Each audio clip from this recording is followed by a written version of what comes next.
મિત્રો ભાવનગરનું બોર તળાવ ઓવરફ્લો થઈ ગયું છે, આ તમે જોઈ શકો છો. મિત્રો ભાવનગરની બેસ્ટ જગ્યા એટલે બોર તળાવ. મહાદેવનું મંદિર છે, તમે જોઈ શકો છો. રાજાનો મહેલ પણ આવી જાય છે અને આ રીતનું કંઈક સર્કલ બનાવ્યું છે.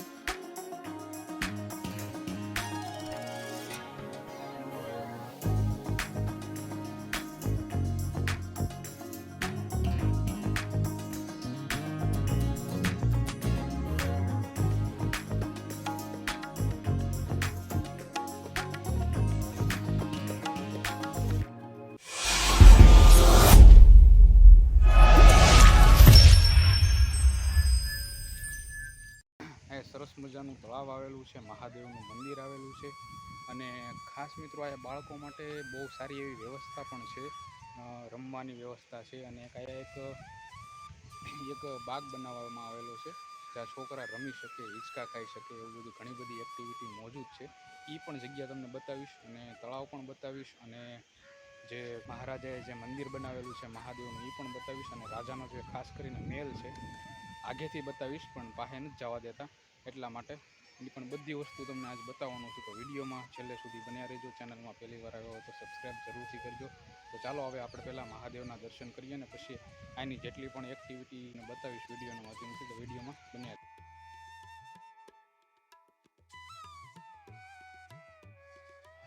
તો ચાલો મિત્રો હવે આપણે મહાદેવના દર્શન કરી લઈએ અને ત્યારબાદ આ સંપૂર્ણ જગ્યા છે એ તમને બતાવું. તો વિડીયોમાં છેલ્લે સુધી બન્યા રહેજો. ઘણી બધી એવી જગ્યા આવ્યા છે, મજા આવે એવી જગ્યા. જો મજા આવશે તમને, મારી પાસે તમે મહાદેવનું મંદિર જોઈ શકો છો. થાપનાથ મહાદેવ મંદિર છે જે અહીંના ભાવનગરના જે મહારાજા હતા એણે અહીંયા બનાવેલું છે. ચાલો તો આપણે હવે દર્શન કરીએ.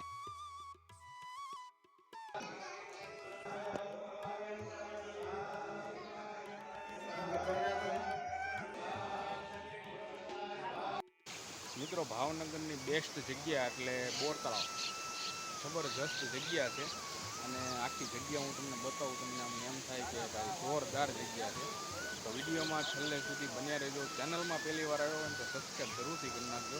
અને ખાસ મિત્રો જે આ કમોસમી વરસાદ પડ્યો છે ને એના હિસાબે આખું બોર તળાવ જે છે એ આખું ભરાઈ ગયું છે, ઓવરફ્લો થઈ ગયું છે. હું તમને પહેલાં બતાવું, તમે એક્સપ્લોર કરો. તો મિત્રો ભાવનગરનું બોર તળાવ ઓવરફ્લો થઈ ગયું છે, આ તમે જોઈ શકો છો. અને મિત્રો ઘણી બધી વસ્તુ છે હું તમને બતાવવાનું છું. તો વિડીયોમાં કન્ટિન્યુ બન્યા રહેજો. ચેનલમાં પહેલી વાર હોય ને તો મિત્રો સબસ્ક્રાઈબ જરૂરથી કરી નાખજો. આ તમે જુઓ, અહીંયા ઘણા બધા લોકો છે ને અહીંથી પણ ઠેકડા મારતા હોય છે, નાતા હોય છે, પણ અત્યારે નથી કોઈ. જુઓ તમે, આ ઓવરફ્લો થઈ ગયું છે. આ હોડી છે જે ફોટા પાડવા માટે બનાવેલી છે, એવું કાંઈક છે, બહુ ખબર નથી. આ રીતનું છે મિત્રો.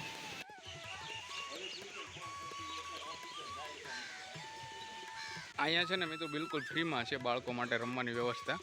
અને સામે એક જગ્યાએ પાછળ છે ને, આ તમે જોઈ શકો છો ભાઈ, ભાવનગરનો નજારો છે ને ભાઈ, અહીંથી દેખાય જોરદાર.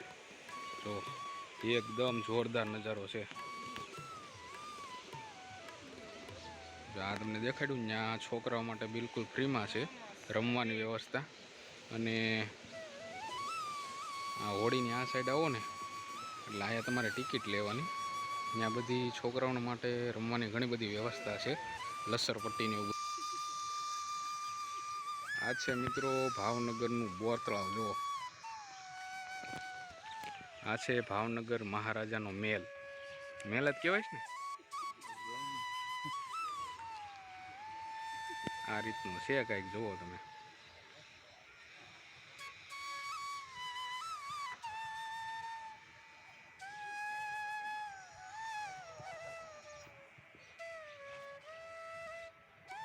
આખું તળાવ ભરાઈ ગયું છે.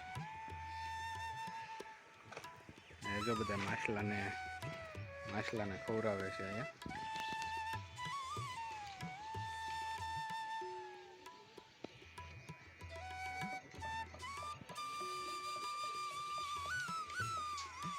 આવી બધી વસ્તુ છે. એકવાર જરૂરથી આવજો બોર તળાવ, મજા આવશે તમને.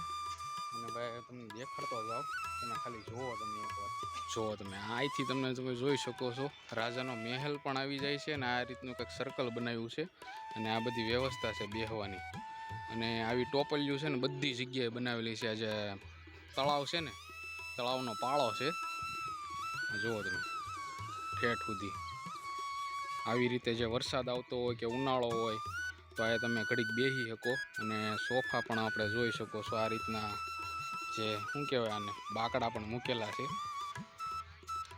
ઠેઠ સુધી. આ રીતનું છે. અને આ મહેલ છે, આ તળાવ છે. આ તળાવની પાળની આની પાછળ જુઓ ને તો આ બધું જો બનાવેલું છે. છોકરાઓ માટે રમવાની આ બધી વ્યવસ્થા કરેલી છે. નાના નાના ગાર્ડન બનાવેલા છે. અને આ જગ્યા ઉપર છે ને ભોળાનાથની મૂર્તિ આવેલી છે. બહુ મસ્ત મૂર્તિ છે, જબરજસ્ત. અને અહીંયાથી તમે જોઈ શકો છો આખું ભાવનગર સિટીનો નજારો અહીંથી જોવા મળે. જો ઘણી બધી વસ્તુ છે તમને દેખાડવાનું છું, એટલે વિડીયોમાં બન્યા રહેજો. અને ચેનલમાં પહેલી વાર આવ્યો હોય તો સબસ્ક્રાઈબ જરૂરથી કરજો. તળાવને છે ને ભાવનગરની જનતા માટે બનાવેલું હતું, ભાવનગરના મહારાજાએ. આ તમે જોઈ શકો છો. આ ભાવનગરનો મહેલ છે, ભાવનગરના રાજાનો મહેલ છે.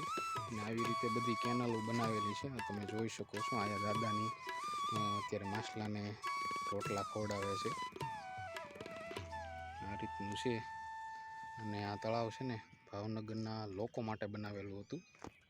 આ બગલા અને આ બતક છે બધા, જે માછલીઓ ખાવા આવે. માછલીઓને બધા ખવડાવે ને તો માછલીઓને ખાવા બગલા આવે. જો ભાવનગરનો જે એરિયો છે એ આ બધો છે. જુઓ તમે, બહુ મોટી મોટી બિલ્ડિંગો તમને જો દેખાતી હશે. આ રીતનું છે. બોતળાવની અંદર અત્યારે મિત્રો છે ને રિનોવેશનનું કામ ચાલે છે. તમને બતાવું અત્યારે જે નજારો જે જોવા મળ્યો છે ને મને અદ્ભુત. તમને પણ એમ થઈ જાય કે ભાઈ ભાવનગરની અંદર, બોતળાવની અંદર, ભાવનગર આવીએ ને એટલે બોતળાવ તો એકવાર જવું જ છે. તમને દેખાડું. જો ભાઈ અત્યારે આવું ભાવનગરની અંદર બનાવવામાં આવે છે. બોતળાવની અંદર જુઓ અત્યારે રિનોવેશનનું કામ છે ને અત્યારે ચાલુ છે. આ રીતનું બનાવે છે. અને આ છે તળાવ. ભાઈ જુઓ આપણો ભાઈબંધ ઊભો છે. ભાઈ જે નજારો દેખાય છે ને ભાઈ, અત્યારે બધા છે ને રીલ્સ ઉતારવા બહુ આવે છે.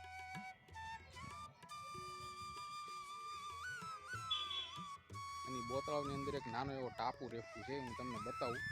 જુઓ આ પાછળ તમે જોઈ રહ્યા છો એ ટાપુ છે બોતળાવ. અને આ છે તળાવ. તળાવની વચ્ચોવચ્ચ એક નાનો એવો ટાપુ છે. અને ટાપુની અંદરથી કહેવાય છે કે શેઠ જુનાગઢ જવાનો રસ્તો છે. અને એક નાનું એવું ઘર પણ દેખાય છે. હું તમને દેખાડું, પછી તમને ખબર હોય તો મને કોમેન્ટમાં કહેજો. સાચી વાત છે ખોટી વાત મને બહુ ખબર નથી, પણ તમને ખબર હોય તો જરાક કોમેન્ટમાં કહેજો. ચાલો હું તમને આખો ટાપુ છે ને એ બતાવું. પહેલાં તળાવની વચ્ચે છે.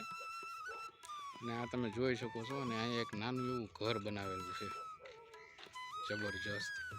અને મેં સાંભળ્યું છે કે આ ઘરની અંદરથી ત્યાંથી એક જુનાગઢ જવાનો રસ્તો છે એવું કહે છે. મને બહુ પાક્કી નથી ખબર, તમને ખબર હોય તો કોમેન્ટમાં જણાવજો. બરાબર, આ રીતનું છે. આ મોટું જબરું તળાવ છે. અને અહીંયા છે એક ટાપુ રેખું છે. જુઓ તમે, અહીંયા પહેલાં બોટું પણ હાલતી એમ કહે છે. આમે પહેલાં બોટું પણ પડી છે. તો મિત્રો આ રીતનું છે. તમે જરૂરથી એકવાર વિઝિટ કરજો, તમને મજા આવશે. અને ભાઈ જો બાકડા તો ઠેઠ સુધી ગોઠવેલા છે. આવી રીતના ટોપલીઓ પણ બનાવેલી છે. ઉનાળો હોય, શિયાળો હોય, એવું બધું હોય ને તો તમે ઘડીક બેસી શકો. તડકો ન લાગે ઉનાળામાં, એટલે બેસવાની વ્યવસ્થા. ચોમાસાની અંદર તમે પલ્લો નહીં, એટલે આવી રીતે ટોપલીઓ બનાવી છે. બહુ મસ્ત છે. એકવાર જરૂરથી વિઝિટ કરજો, તમને બહુ મજા આવશે. અને તમારી યારે જો છોકરા હોય ને તો ભાઈ એને તો બહુ મજા આવવાની છે, કારણ કે રમવાની વ્યવસ્થા બહુ સારી એવી છે. પહેલી વાર આવ્યો